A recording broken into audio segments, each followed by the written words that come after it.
Bonsoir, dans l'actualité aujourd'hui, l'agence Adour-Garonne qui présente son 10e programme d'intervention, enjeux, priorités et illustrations. Rassemblement à Téléperformance aujourd'hui, suite dans l'affaire du salarié qui s'est mutilé la semaine dernière. À l'heure où on pointe du doigt une surconsommation de médicaments, gros plan sur des ateliers d'aromathérapie. 1,9 milliard d'euros, c'est le budget que l'agence de l'eau Adour-Garonne prévoit pour la sauvegarde de l'eau pour les 6 ans à venir. Le déséquilibre entre la demande et la ressource disponible est de l'ordre de 220 millions de mètres cubes et concerne environ la moitié de la surface totale du territoire d'Adour-Garonne. Nous achetons de l'eau à EDF, dans ces barrages d'altitude qui sont en destination hydroélectrique et ça... Une journée de grande sécheresse, effectivement, plein été, 70 000 euros par jour. Et c'est un peu, pour nous, insatisfaisant, voire plus. C'est dommage de considérer qu'il faille acheter de l'eau à un producteur hydroélectrique pour remettre de l'eau en plein été dans la Garonne. Un constat et des prévisions sans appel à l'horizon 2050. Les crises vont s'accentuer avec notamment l'élévation des températures de 1 à 3 degrés ou la durée toujours plus longue des sécheresses. Dans ces conditions, la question agricole est une priorité. Les redevances agricoles vont passer de 2,7% à 7,5%. On ne va pas porter atteinte à vos revenus. On va avoir comme préoccupation, bien entendu, que vous puissiez continuer à faire votre métier, mais il faut trouver avec nous, avec nos amis du ministère de l'Agriculture, de nouvelles pratiques agronomiques, revenir sur un certain nombre de choix qui sont sans doute des impasses, et avoir une pratique de l'irrigation qui soit beaucoup plus conforme à la disponibilité en eau. Des discussions sont en cours avec un certain nombre de conseillers généraux. Le projet serait de construire près de 6 barrages près des têtes de bassin dans la région Midi-Pyrénées.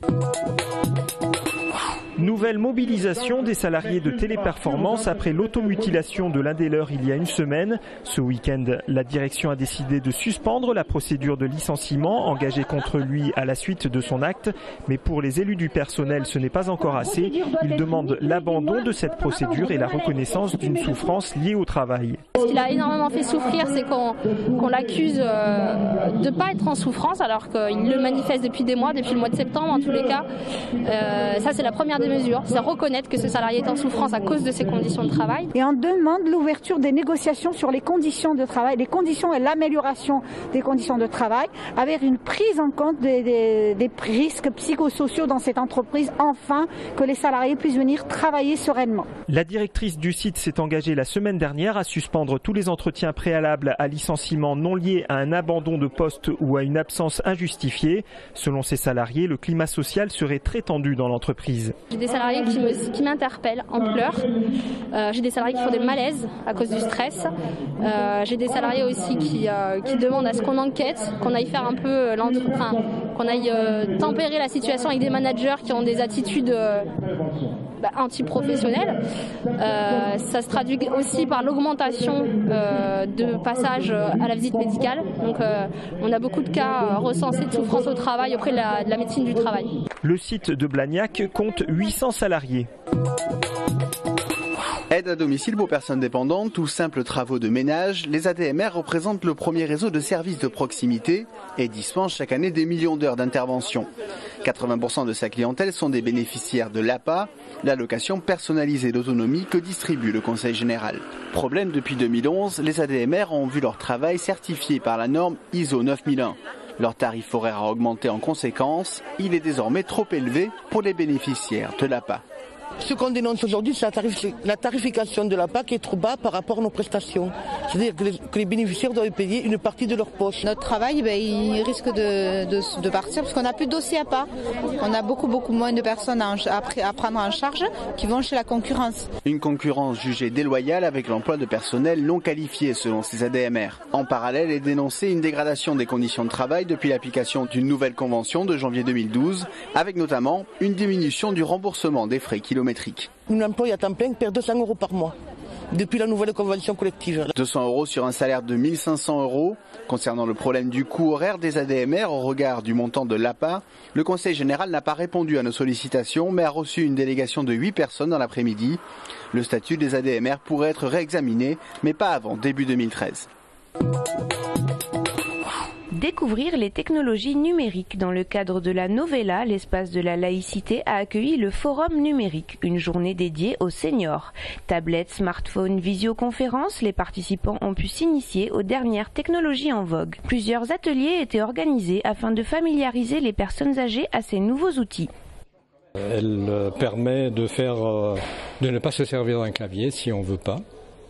D'utiliser des gestes qu'on a fait toute sa vie, tourner des pages, utiliser ses doigts, agrandir, réduire. C'est quelque chose de très intuitif et qui permet aux seniors non pas de se mettre à l'informatique, comme on dit très souvent, mais à la tablette et de voir facilement tous les usages.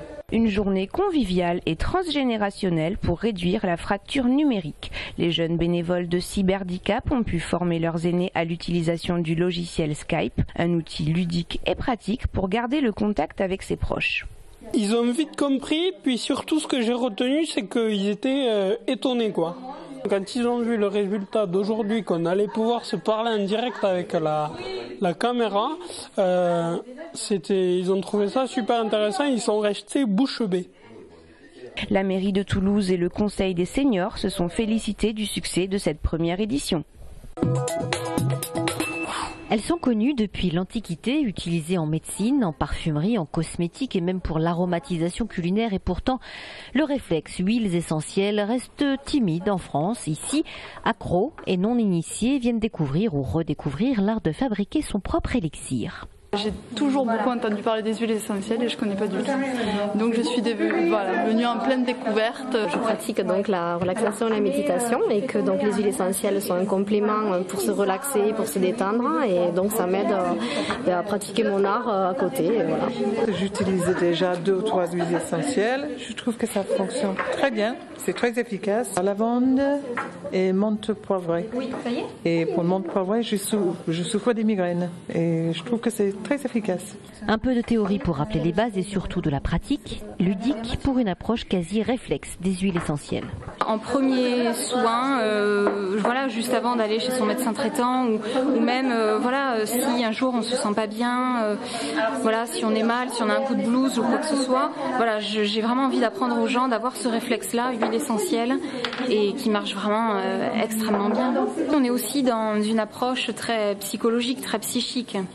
Voilà, ça joue énormément. Donc l'odorat, oui, est très très très très important et ça agit effectivement comme un doudou pour un enfant. C'est exactement la même chose.